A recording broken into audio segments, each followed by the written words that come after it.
Hello and welcome to PTZOptics Live. Happy Friday. This is the very first live show of the year for us. How about that? Very excited. We've decided for 2021, we're going to make these live streams live training sessions so we can answer your questions and invite you to Zoom so we can really get to know each other and you can ask your questions live. If you have not joined the Zoom call and you would like to do so, please go to PTZOptics.com/giveaway. You can submit the form and get the link to the Zoom right then and there. So today we're going to be looking at version 1.4 of the PTZOptics camera app. There's some great new features that you should be checking out.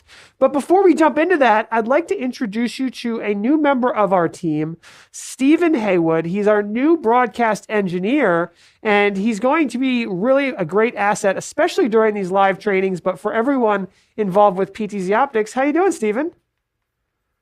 I'm doing well. It's great to be here. So, Stephen, you've been in the broadcast industry for a long time, but there may be some folks who have not met you yet. So I was wondering if you could say hi and tell us a little bit about yourself. Well, absolutely. So, yeah, I've been in the broadcasting industry almost 15 years. I've got really well known for working with Wirecast, and I've been using TriCaster, vMix, OBS, all that good stuff over the last couple of years. And I've been using your cameras now for, oh gosh, almost 5 or 6 years. So it's really cool. Our so cameras it's great now. to be here.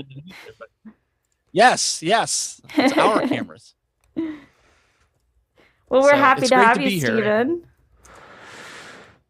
It's going to be awesome. I'm so excited to have you here, Stephen. And that's why we're doing these live training sessions.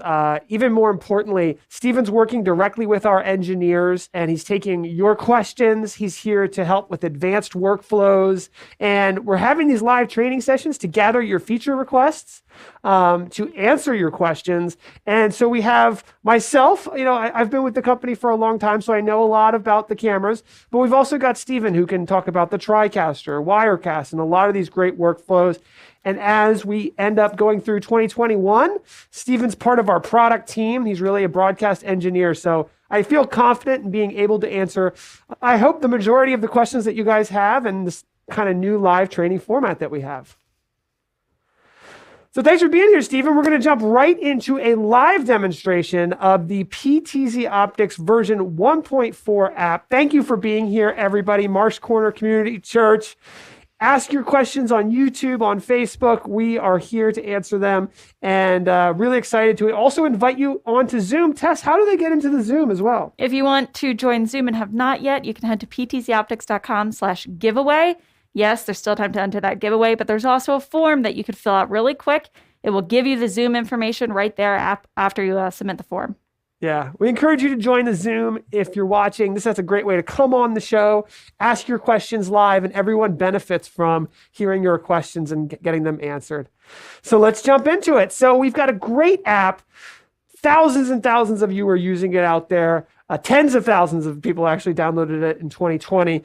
And we're really dedicated to making it better to do more things. And we've added some great new features. So let's do a quick overview of what this app is before we go right into the new features as well, which include a new web server, the ability to control your cameras with your smartphone apps, any tablet, any computer on your network. So a lot of great new features for this app. But I want to start by just briefly showing the app and refreshing you on what these new features are so we can get started. So I have a question.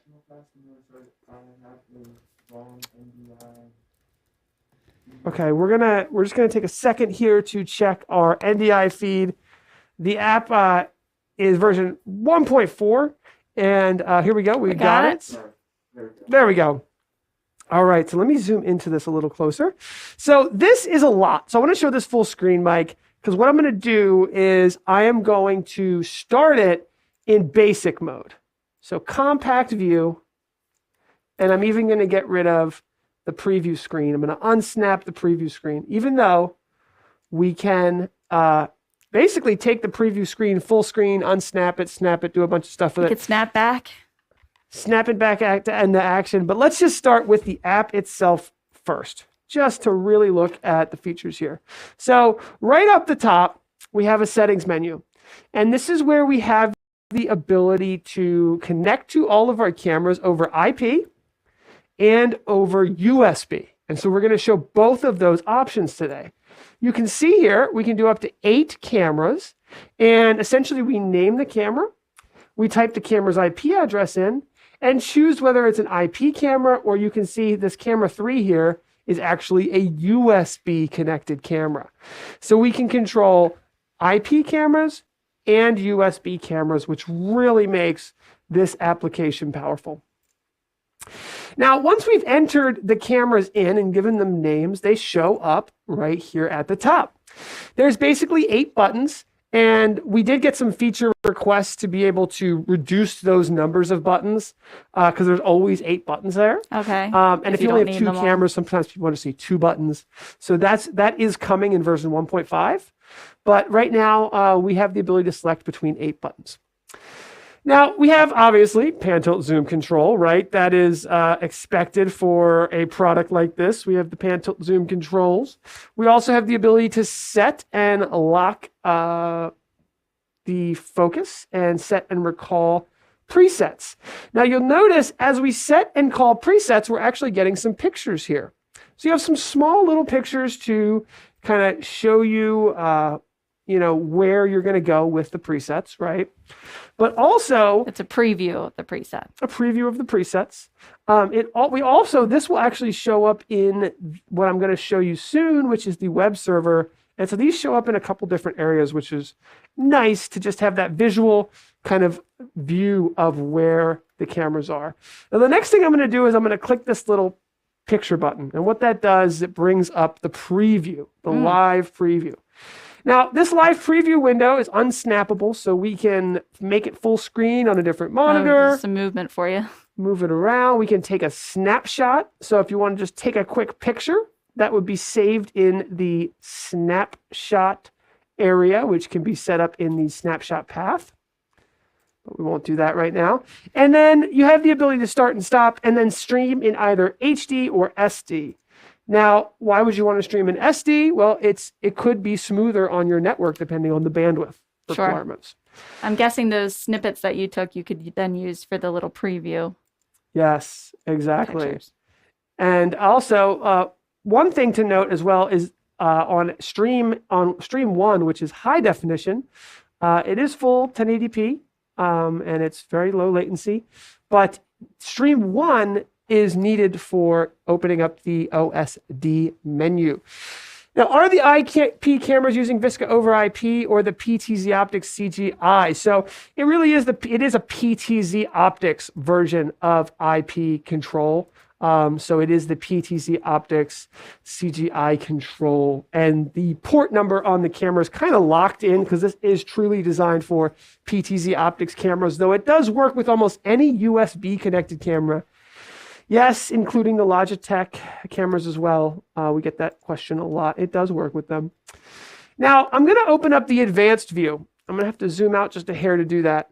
But the advanced view opens up all of the advanced controls. And generally, this is hidden because it's not necessary for most operations. But I'm going to show a couple of the features here in the advanced view because they are important. The first speed controls are for manual control. So pan, tilt, and zoom, focus, and as well. So those are for manually panning and tilting. So as we're using these controls, that affects how we're panning and tilting around the room. So a lot of times people want to pan maybe a little slower. We can slow it down a little. And that's how that works. Now the presets, this is a new feature. A lot of people were asking for this. This is where we can set the speeds between these presets that we have here. So a lot of people were asking for that. We wanted to be able to do slower movements between the presets. And we just hit that apply button there. And now it's going slower in between those presets. So that was a popular request. Now, another feature that's enabled right now that I don't know if we've really talked about is this new feature called Motion Sync. And motion sync, what that does, that was a very highly requested feature. What this does is it aligns pan, tilt, and zoom to all end up at the preset location you have set at the same time. So if I click this button here, you'll see it's panning, it's tilting, and it's zooming all at the same time.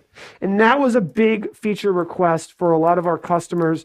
Not only do they want to have slower movement between presets, as you can see here, we can get those nice slow pans, or faster if you'd like, but those motion syncs allow you to have those more beautiful sweeping shots between multiple locations in a church, in a different spaces.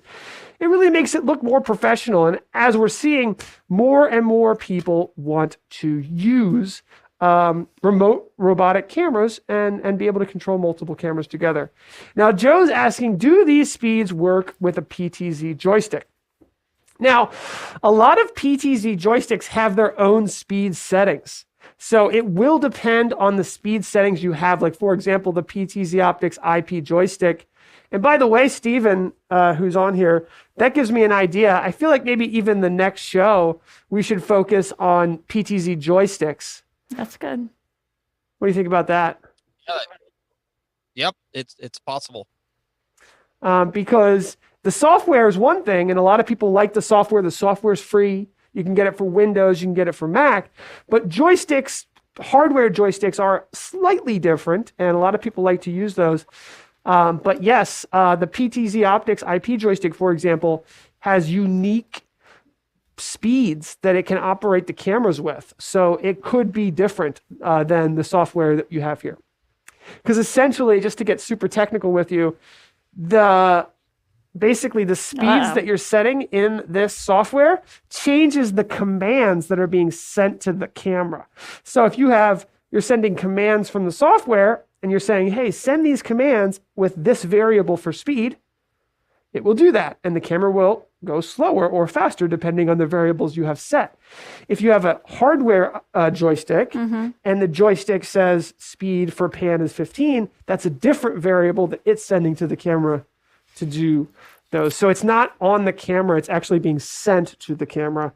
So that is why you'll have to change them on both your hardware joystick and the software. Now, Marsh Community Church is asking, are there some best practices for setting stream bit rates, keyframes, etc.? I use this app for my day job for remote trade shows as well. I don't know if there's more to that question, but yeah, we got up to booth. Okay. Well, the app is great for obviously controlling the cameras over your local area network. The app itself will pull video from the camera. And so that's what we're seeing here, where you have the option to choose an HD stream or an SD stream. And yes, we do have a document in our resources area of our website that has best practices for streaming settings. So that's what I'll refer you to. I would take a look at that. Now, Farid is asking, is the preset speed stored in the camera? Will it work using the Stream Deck? Yes, it will work using the Stream Deck. Is it stored in the camera? Yes and no. Yes, you can store the presets in the camera. And that was something that we were looking at earlier, and I do want to look at today.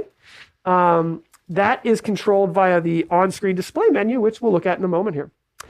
Will this software work with the new tech PTZ-NDI cameras? I would say possibly, but not guaranteed.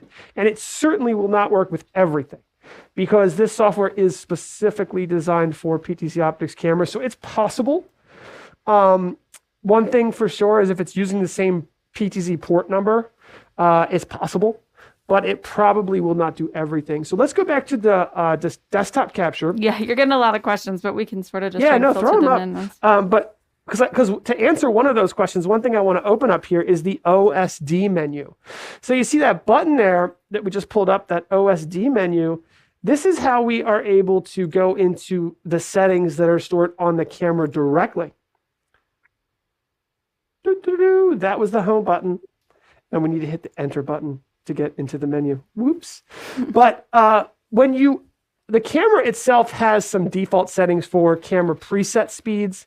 and pan tilt zoom speeds. And this is where they're set up.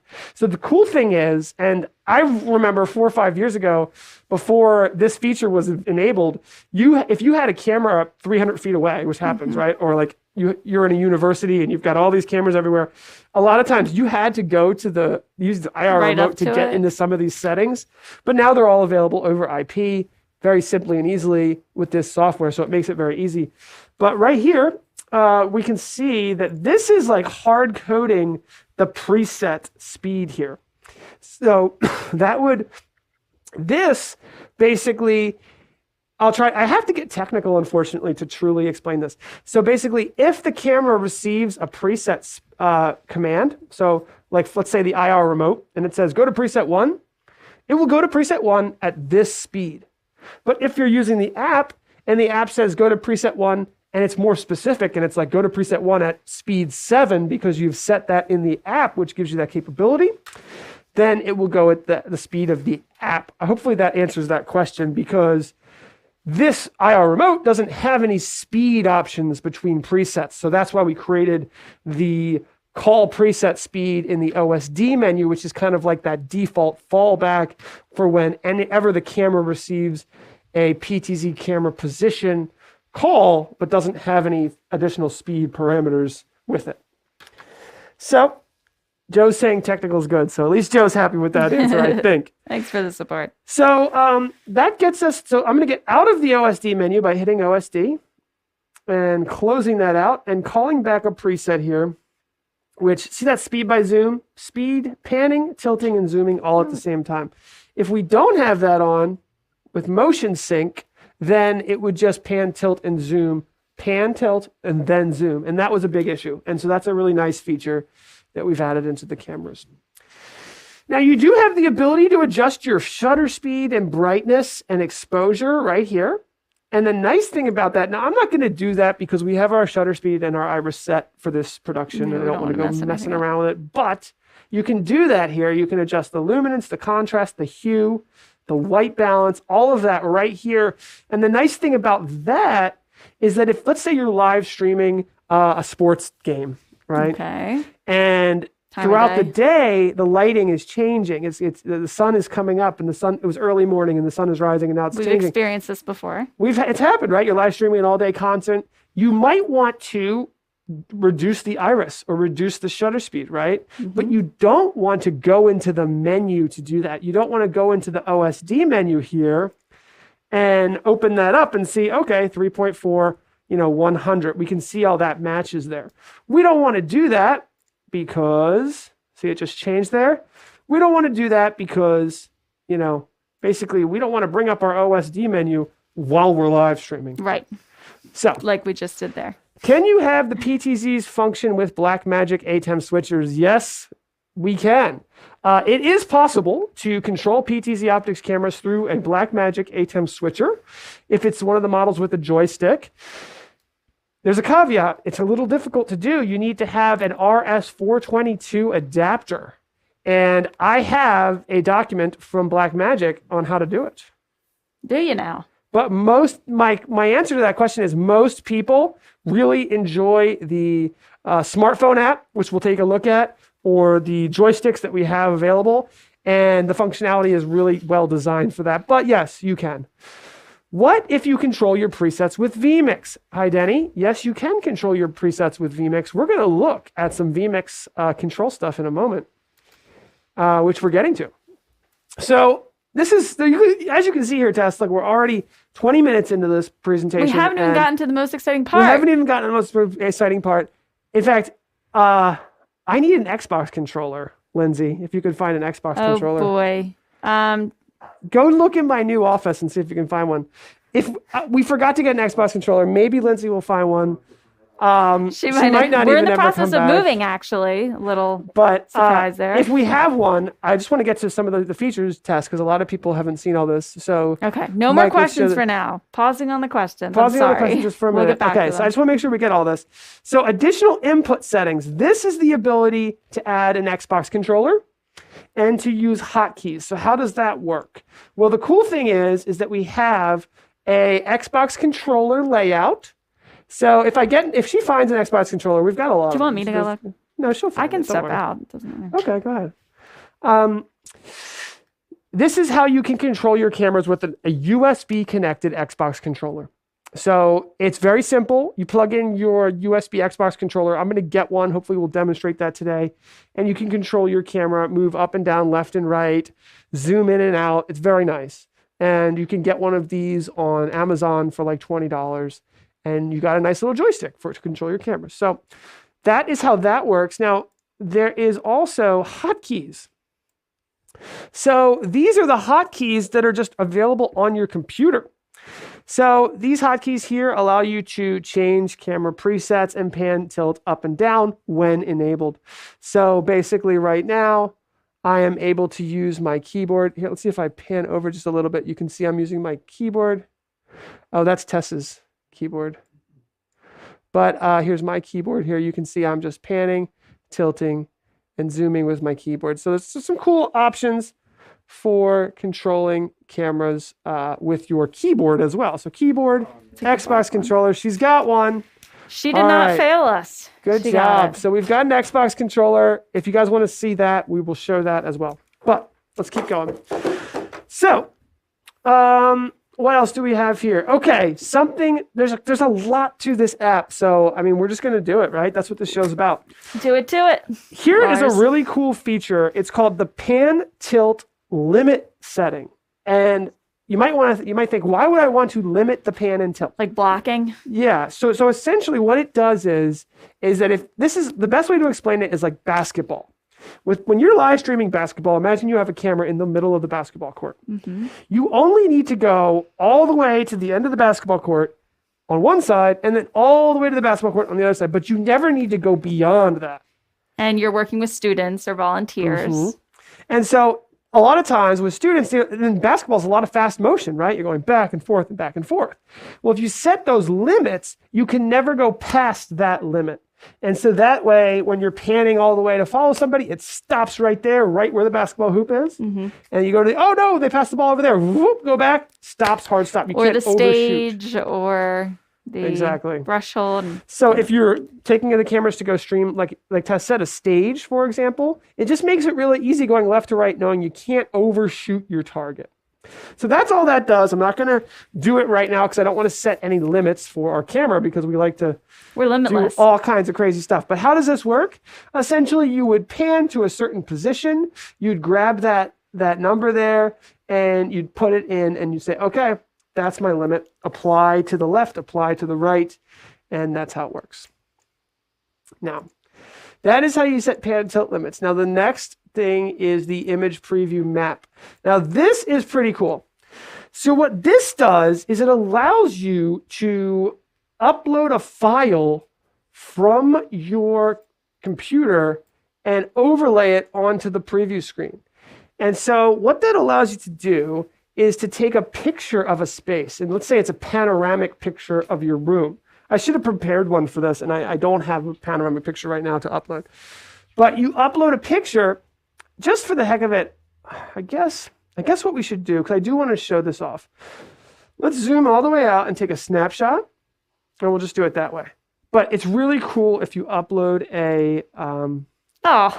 right before the wave. So there's a snapshot. All right, we'll take another one. Go ahead. All right. There we go. Okay.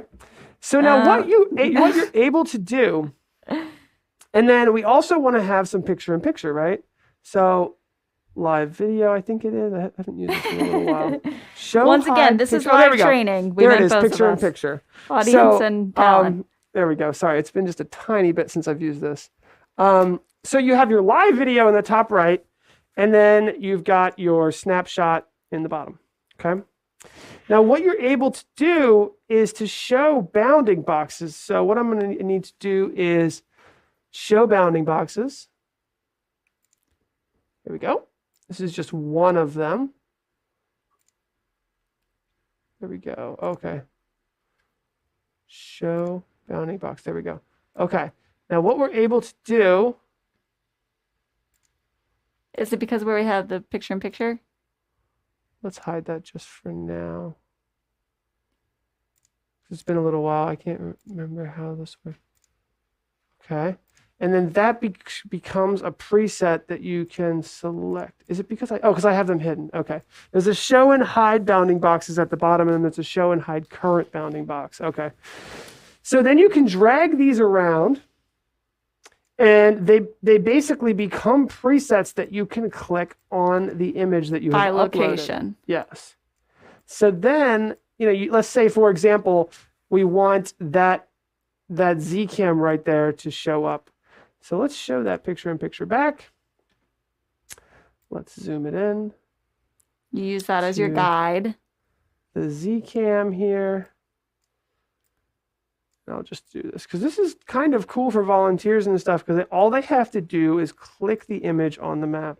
It just took me a second to figure out how this thing worked. It's been a while. Okay, now we've got it there. So we're going to make that preset 6. So I'll click preset 6. And then what we're going to do is... You don't have to click set preset first? I'm not familiar with this app. That's why I asked. Yep. Okay. There. Oh, and you can put a title in it too. So Zcam, set preset, and then... Okay, you can see it's now labeled. Okay, that was the snapshot.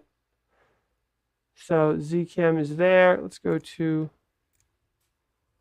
And then if we zoom out, we can... Zoom out over here. When we click that button. But it changed our backdrop, so that was not the right snapshot to take.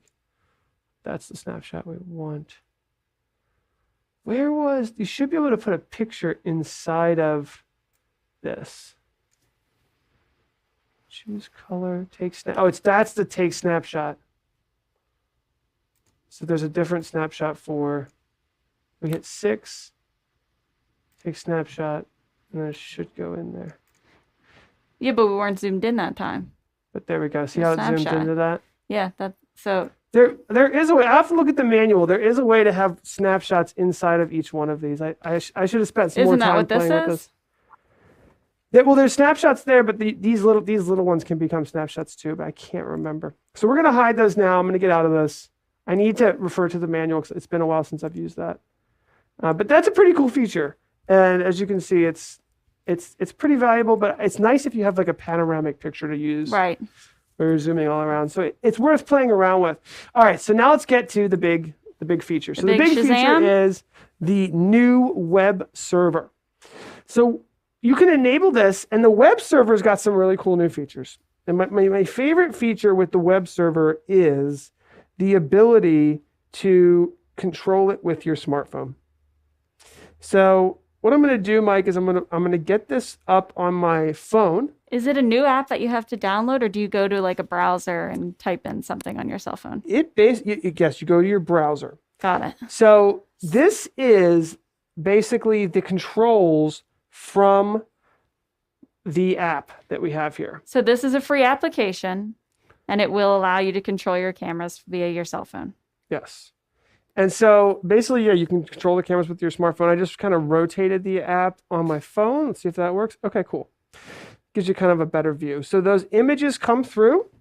The images, there's 6 images. How so are you pulling that in? 6 quick ones. You have pan, tilt, and zoom control. And then the big feature that I've been really working hard on to get working, and it does work, is control of OBS and control of vMix. So you can switch on the browser. So now you can switch vMix and OBS from your phone. And your cameras. The idea is, and it looks better on an iPad, but there's a couple options here. You can choose to do a light theme or a dark theme. So there's some different colors that you can set up with. Or you can choose to see the camera view only, just to have camera controls. Or you can choose to see switcher view only. And so let's say you just are using vMix. You can, and I'm not going to hit that stop streaming button because that would be bad. But this is connected to, as you can see, our current Oh, it setup. is. So those are all of our shots there. I'm not going to mess with this because I don't want to start transitioning We don't our want Michael show to right bring in now. the firing squad. But you can see it's connected to OBS and vMix. So how does that work? Let's just take a peek at this. Basically, with OBS, you can remotely control OBS. Now, with OBS, I will show how that works, because that is pretty straightforward. You need to download a plugin called WebSockets. And WebSockets are really cool. It essentially allows you to remotely control OBS. So let me show you how that works. You just download the WebSockets plugin for OBS, and in OBS, if you're an OBS user, you go to Tools, you go to WebSocket Server, and then you just enable it, and it gives you a port number, and then you enable the authentication. Once that's done, you can go into the OBS settings on your phone or any computer, plug them in, connect, and boom, you have control over OBS. Now, vMix is very similar. With vMix, essentially, there's an IP address for controlling it, a port number, username, and a password. Then you can control vMix remotely as well. So that's how that works. I guess we can answer more questions now. It's the PTZOptics web interface. Can I see a live preview of the NDI camera as well on mobile? No. I do not believe so. I do not believe that. Now, so you can show your webcam video via NDI, but you can't actually receive video. Now, we get that question a lot. And by mobile, Fareed, there's a big difference between iOS and Android. Now, for Android, with Android, there is the ability to do a couple different things that are quite interesting, and we have a video about it. Essentially, with Androids, you can, now with Apple, you can do this too, but so I'm trying to think if you can do this with Apple and Android. But essentially, you can do a split screen. Okay, and can you do split screen tests with iOS? I can't remember. I've never done that before. I think you can do split screen with Android. I know you can do split screen with Android. I'm not sure if you can do split screen with iOS. But with that being said, with Android, you can do a split screen between the PTZOptics iOS app and VLC. And so VLC is a camera control app that you can use. Now, let me show this app really quickly. This is the PTZ camera control app called Pan Tilt Zoom. And I just want to show that off as well. This app costs $10. It's available for iOS and Android and Kindle. And this app is a little different, right? This app has a really nice touch controller here. It has the ability to pan, tilt, and zoom. We have that zoom up, in, and out. And all you have to do is type the camera's name in, the IP address, and the VISCA port.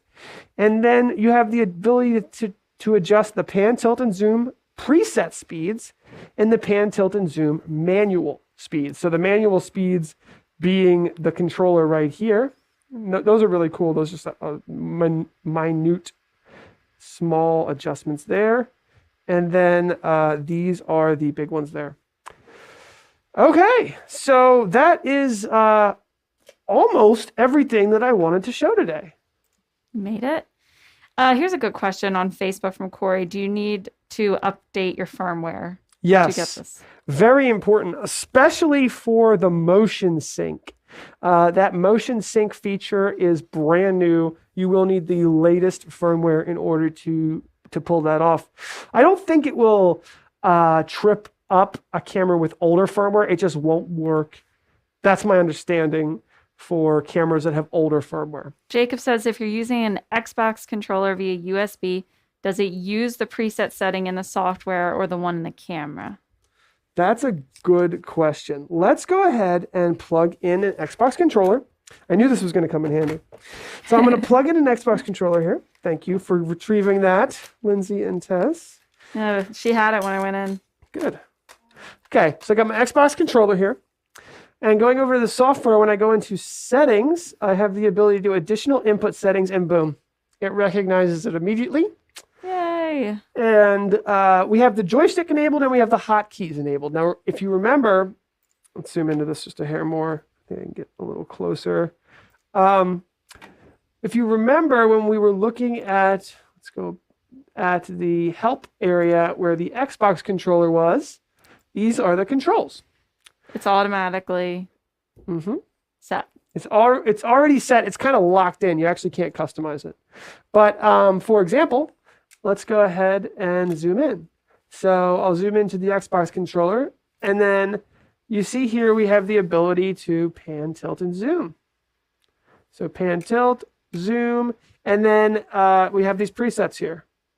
So it's definitely the same presets Michael and as Steven. the app.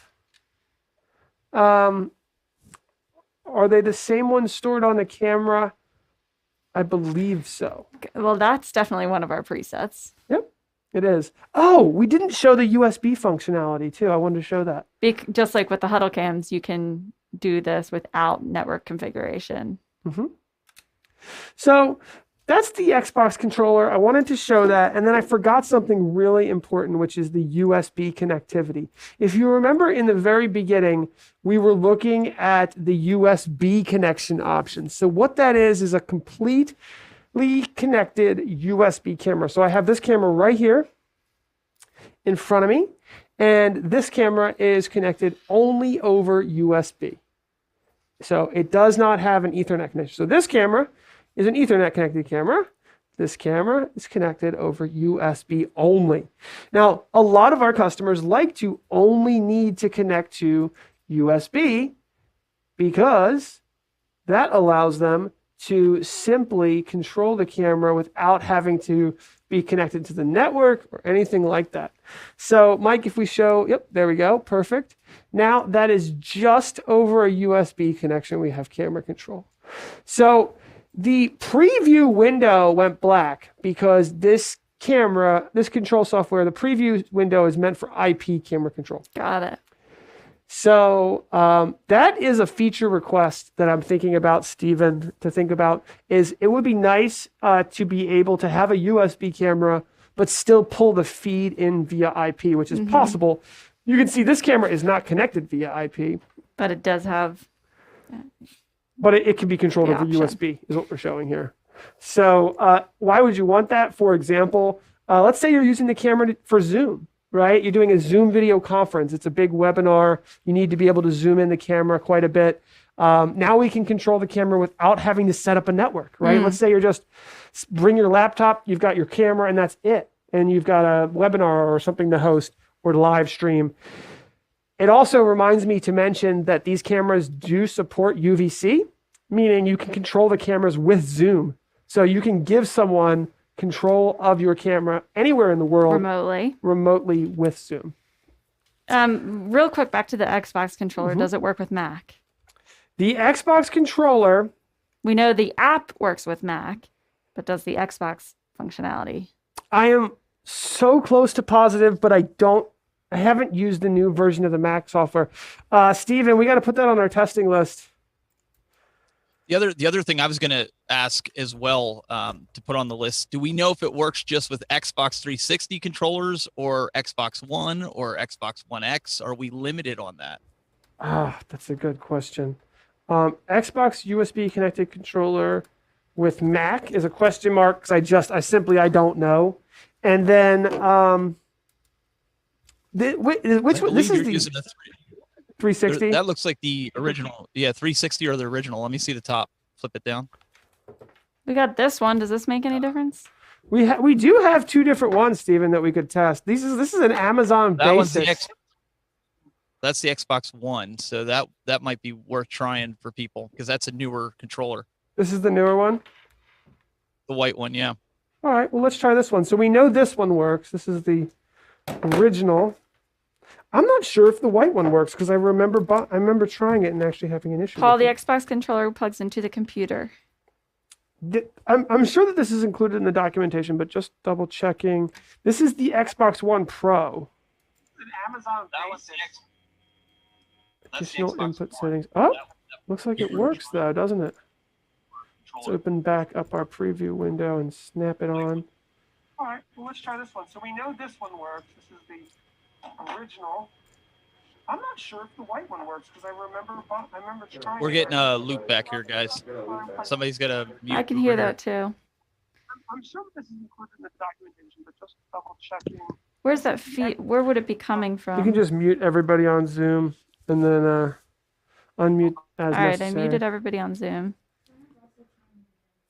Okay, this Xbox Pro does work. So That's good. So it works with both, Stephen. So the two that we have tested both work. I'm going to unmute. So I'll just put that as an option here. Xbox controller. I think you got yourself muted as well, Paul. Oh, you muted me, Mike. I did that. There we go. Sorry about that. So those both work, Stephen. So the Xbox 360 and the Xbox Pro One both work. So Awesome. I'm that assuming covers it covers those two. That covers all of them except for the very, very brand new one, the Xbox One X. But that's something we could test when I get mine. Okay. Well, let's get you one of the brand new ones then, Stephen, and we'll test that and we'll add that to the documentation because it's a great question. Question coming in from Dirk. Can I program moving drives? Example, move in 2 seconds from the actual preset to preset 2 and then in 4 seconds to preset 3. That is something that I am comfortable saying that we are almost done. Essentially, what that question, and let me explain what we're working on. And it is going to be in version 1.5. And the target release is actually the end of January. So it's not like a super long target. Wow. I would say let's give it a target release of mid-February to be safe. But essentially what we're building into this app, which is I'm very excited about, and I have a list of like 25 features that our user group has submitted. And so I'm very excited. We're getting to as many of those as we can. The web server was a big one, and the OBS and vMix control was a big one, and the motion sync was a big one. I mean, there's a lot of stuff in there. But what we're building is a scheduling system almost. It's almost like a playlist system where it goes, call this preset, wait 2 seconds, call this preset, wait 3 seconds, call this preset at this speed and wait 5 seconds, and then just hit the button, and then it just runs through that whole playlist of preset calls and speeds at certain times. And I believe that's what he's asking for. And I know for a fact that we're working on it. So we're very excited to have that come available in the next version of this app. Can you bring the SDI cameras into Zoom? Does SDI camera integrate into Zoom? Patrick, it's a good question. Everyone's asking for things that we're working on. So currently with the SDI cameras, if you want to show this one, Mike, with the Z-Cam, this is actually a pretty good camera to look at. I don't know if the view is good of this. Bring it down a little bit. Okay, so this is an NDI camera. This camera, but it's almost the same as the SDI camera. It has SDI, it has HDMI, and it has IP. And the IP is for power, but also control and also video. The NDI version has a driver that's called the NDI Virtual Camera Input Driver. It's available for Mac and PC. It will create a virtual webcam driver. Okay. This virtual is how webcam. people bring in their productions into Zoom. Yes, it is. Right? It is, yes. In fact, we should mention that, Tess. I'm glad you mentioned that. But you can plug an NDI camera into your network, use the virtual NDI driver, and it creates a webcam that you can bring into Zoom and other web conferencing softwares. Now, because you mentioned it, Tess, you can bring this camera into vMix or Wirecast, right? And Wirecast and vMix and OBS all have virtual camera outputs. So you can bring your SDI camera into OBS, and we have videos on that, so I'm not going to go into. There's more than one way to do this, huh? There's multiple ways to do that. And you can bring that virtual camera into into Zoom using the virtual camera What platform are we doing via that? OBS, Wirecast, or vMix. So that hopefully makes sense. Or, by the way, you can plug the SDI or the HDMI input into a capture card, a USB capture card, and bring the camera in directly. And the reason why you'd want to do That's that. probably the easiest way, no? Well, the easiest way might be this USB connection right on this camera, right? With the USB cameras, Yes. but with the SDI cameras. But with the SDI camera is the easiest way. And why would you want to do that? Well, you can run SDI hundreds of feet reliably. Yeah. And connect people to that your already computer. have production systems in place that are now, everybody's using Zoom for one reason or the other, that now need to be brought into Zoom. I keep getting this question, when is the joystick going to be available? So we did have a small delay on the brand new joystick that we announced at the Worship Summit. And it looks like in the next few weeks, 2 to 3, they'll be shipping and announced and everything officially. So you guys got some inside information about our brand new joystick. But we're very excited about some new joysticks. And I think that's why I mentioned to Steven, I was like, next show, maybe we should just talk about the new joysticks, Yeah. Does Ethernet on the PTZOptics operate at 100 megabits or 1 gigabit? It does. Well, that's a good question. I don't know. The recommendation for PTZOptics cameras is to connect with Cat5e or greater, because that does allow for the gigabit of data transfer. With that being said, these cameras are not going to be producing bit rates over 100 megabits, that's for sure. So our recommendation is to use gigabit or greater Ethernet cabling, but the cameras are not going to be using up that much data on your network. Our NDI high efficiency video, just to give you an example, is in the neighborhood of 20 megabits per second. Question about the USB port on the SDI cameras. Can you please enable local MP4 recording on SD cameras via the built-in USB?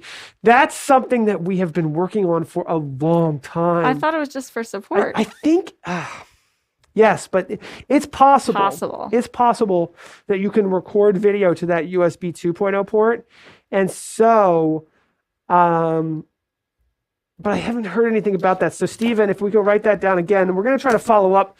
That's why we're trying to do these live trainings.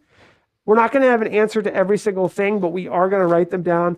Okay, so video recording. We can start getting into the USB training 2.0 port. session as well. Keith is asking for a demonstration. Can you show the new app feature that lets you do more than 9 preset locations that the release notes mention? Killer feature for me. Yeah, that was supposed to be in here, and now I'm not seeing it. Let me just see something. It might 9 be... preset locations. Here it is. Here it is. Okay, so this is not implemented in the way that I want it to be implemented, but it did get... That was a feature request, and we were like, how is that not existent today? So this is interesting the way the developers have put this in. I think it needs a little bit of extra love to make this more user-friendly. But like, for example, like let's say we set preset 10 there. Mm-hmm. I mean, it's not bad. Maybe tell me what you guys think about this. It's not a bad layout. All right, so what it's doing here is that it's allowing you to set and call presets all the way up to 127. Wow. Okay, so lots of presets. And the reason why was that Keith that was asking that. Keith wanted that because you can see here, you can only do 9 presets on the compact view. Now, what I would kind of like to see is a little button down here that just allows you like this, like right there. Right. But what they have done, which is kind of interesting, is that now, like, let's say we set preset 11 and we set it. Now we actually have an image. See that? Right. So you'd have to open this up to call the preset. Yes. Okay. But yes, you can call additional presets up to 127. And it's kind of interesting how they include because what the customers wanted, what we all wanted was bigger pictures. Mm-hmm. And so this is what they built. But we wanted these to be bigger. We wanted 7, 8, and 9 to be bigger. We wanted the images to show on 7, 8, and 9. It would take up the whole screen, though. Yeah, so we'll have to get some user feedback on that. I'm not a huge fan of it, but it's not bad. I want to see how people use it. Will there be eCam support? This probably means the browser feature that integrates with OBS and vMix. Yes, I believe that what they're looking for is eCam Live. Yeah, it's like its own production live streaming software. I have reached out to them, and I want to reach out to them again. Let's put that on our list because they're so popular these days. So integration with eCam. As of yet, nothing has been determined with PTZ control with eCam.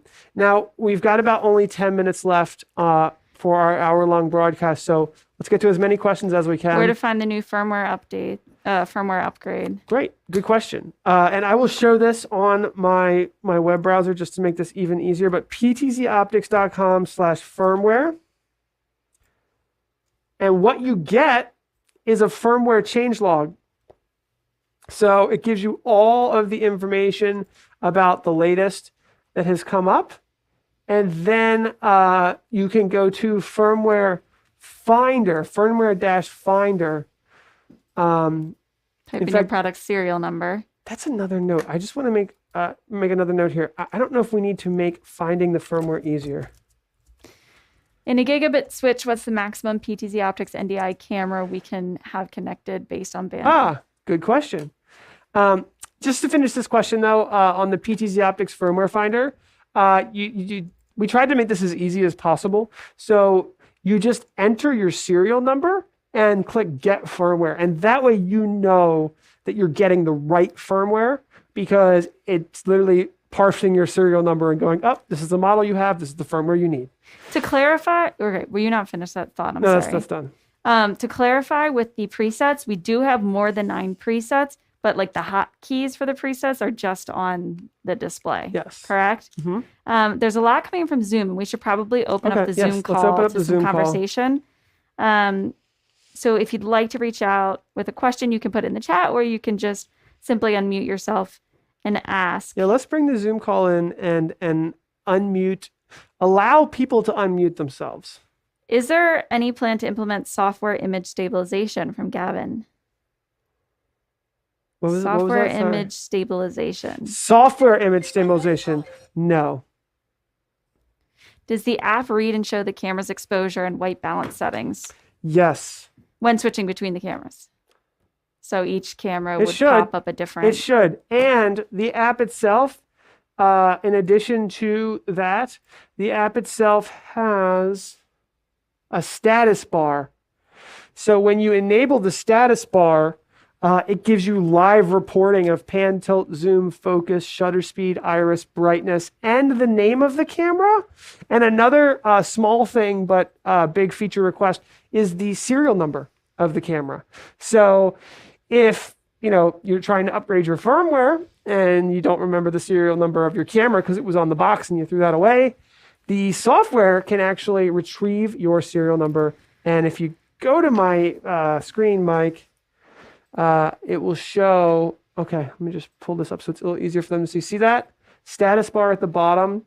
There's that's the serial number of this camera. And when we change cameras, it changes serial numbers. But I think you need to have the latest firmware in order to do that. Here's a feature request for right-clicking on a preset and seeing its exposure settings. Ooh, right. Another one is feature 2. The preset screen would be a button to clear all presets at once. What? A button to clear all presets at once. A button to clear all presets at once. Yeah, we have had a few feature requests for the ability to clear all the presets at once and have user profiles that are able to log in so that you could have one profile logs in with a certain set of presets and then another profile logs in with another set of presets. So that is hopefully coming in version 1.5 as well. Is there anybody that would like to pose a question and join us on Zoom that's not in the chat? Yeah, feel free to unmute yourselves. Hi. I'd like to ask a question. This is Gene. Hi, Gene. Hi, Gene. Every time I go on a preset, well, not every time. It seems to be irregular. When I call up presets, I get a wild, sweeping hunting for focus, and it goes into oblivion. So you can't even. It looks like a big blur picture and back, and it seems to happen all the time. I'm wondering if there's a problem with my camera, right, or if there's a setting that I'm missing. From what I'm hearing, it sounds like what you should use is our focus recalibration tool. It's possible. Oh, you did use that? Yes. Did that help? No. That might be a support call. I've been in touch with some people there, and they don't fully seem to get the question. What I'm going to do is just send a recording over to show when I go between things how it. I go from usually it's from a close thing, and I'm doing mostly churches, but I go into a close shot and I go wide. It looks a little, it hunts for the focus. When I go from that same wide shot back to the close one, it zooms all the way out and it focuses all the way out, all the way in, and all the way out again before it finds the right autofocus. It even does it if I preset the focus on the presets. I don't know if I've looked through every setting I can get. I think I need to upgrade the software because some of the things you showed I don't have yet, but I'll do that. But I'm just wondering if I have a problem with the camera. I can't figure out what it does sound like that could be possible. If you've done the focus recalibration, we should confirm that you have the latest firmware. Now, one of the good things about the latest firmware is that there's a new feature that I'd like to show you, which essentially is the ability to set a focal range for zooming so that you can tell the camera now, this is the latest firmware that's available for all the Gen 2 cameras, that you can say, I never want you to focus past this focus out and this focus in, so you can set a focal range. That would be great. That is in the latest firmware, and I'm thinking we're going to do a video on that soon. It is just kind of released for 2020, but that I feel like could do a pretty big difference. Are you familiar with the focus lock feature? Yes, that's a bit ambiguous. I guess it doesn't focus. If I have a focus lock on, the focus zooms all over the place. It doesn't stay at one focal length. I'd love it if it did, because for the most part, I don't need to change focus very much. I'm in a well-lit area, so I have a fairly small iris to get a good depth of field. But for some reason, it focuses to what looks like it's even behind the camera and comes back again. So what I think that is the focus lock doesn't lock the focus for me. Do you think that you have the store exposure settings with each preset checkbox on?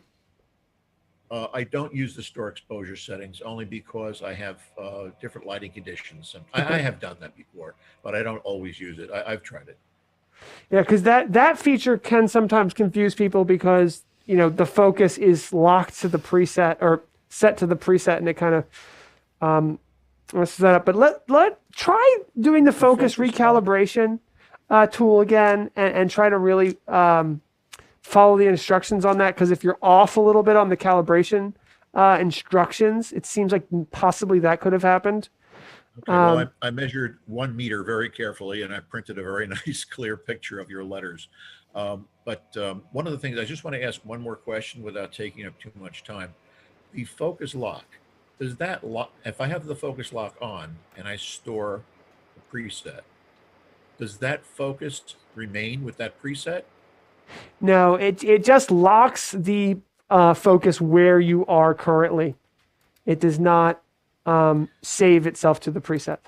Okay, that doesn't work for me. So, all right, I'll have to do a little more research into this. It doesn't work.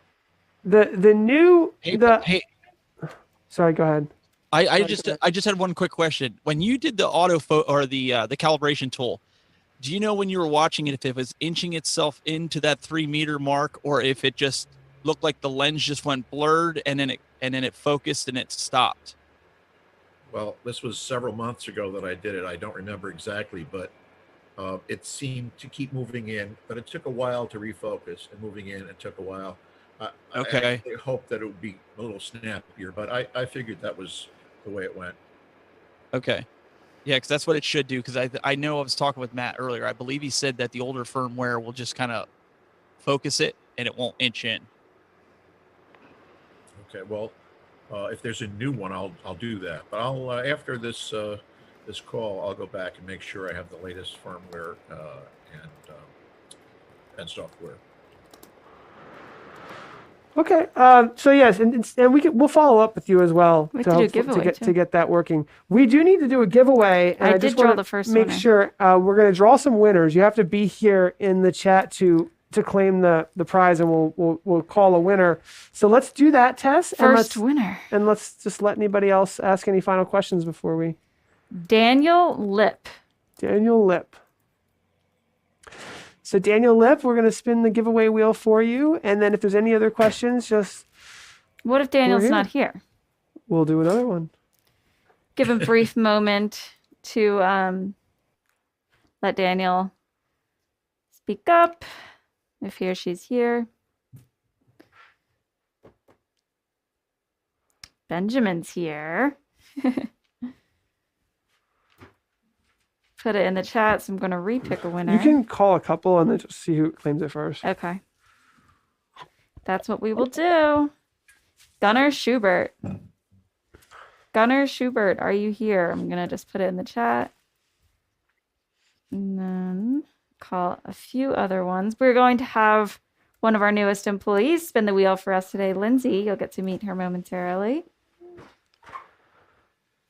So if there's no other questions, we'll move the camera over to the giveaway wheel, I guess. Mark Wilson. Yeah, one quick question. Okay, sure.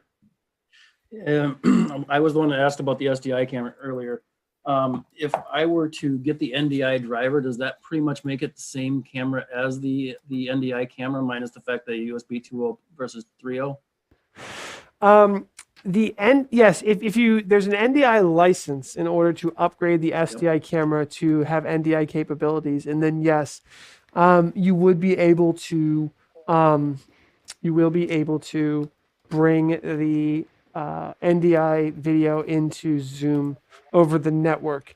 But by the way, a free way to do this would be to look up how to. So the SDI cameras, if they're on the network, you can use an RTSP video feed. You can bring that into OBS. I did test that to bring it straight to YouTube. Try Nigan. OBS and then to Zoom. Exactly. That's the way I would do it. So you're saying bring it to OBS James and then to Bogson. Zoom? Yes. Does that need a server to run the OBS, or is it just going to run on a Mac? You can run on a Mac or a PC, and essentially, All right, tries here. Just because we're running out of time, there's a video on how to connect your PTZOptics camera via RTSP to OBS. Okay. And that was made before there was a virtual camera option, but you basically just add a media source to OBS and you enter the RTSP video string into OBS. You've got the video there. You use the virtual camera output and it'll go right into Zoom. And then I could tie that into Pro Presenter as well then. Yeah, I mean, you still have all those different other video feeds as well to use SDI, HDMI, and then that IP video feed. There's actually 2 of them that you can send to separate locations off the camera. All right, try is here. Sure. We are working on a NDI to USB firmware tool that should be out soon. So, all right, let's spin the wheel. Lindsay, your big moment here. He's going to set up a shot for you. Meet Lindsay, everyone. Ta-da! Yeah. On her test spin, looks like something's a little rickety there. On her test spin, she got a PTZ camera. Let's see if she'll be 2 for 2. Oh my gosh! Oh my gosh, it was so close. Oh, you get a won camera light. Video camera light. That's not a bad win. All Camera right, light. good job. Congratulations. Congrats. Thank you everyone for joining. I hope this was helpful. We're going to do this the first Friday of every month to give us some time to really get your feedback and your features answered. I'm hoping that at least a few of these, if not all of them, we come back with better answers. We come back with better features, and it's going to be hopefully a better 2021. You think? I don't know. It's had a rocky last start, year? but we'll see. All right. Anyways, thanks for being with us today, Thanks, guys. We'll see everybody.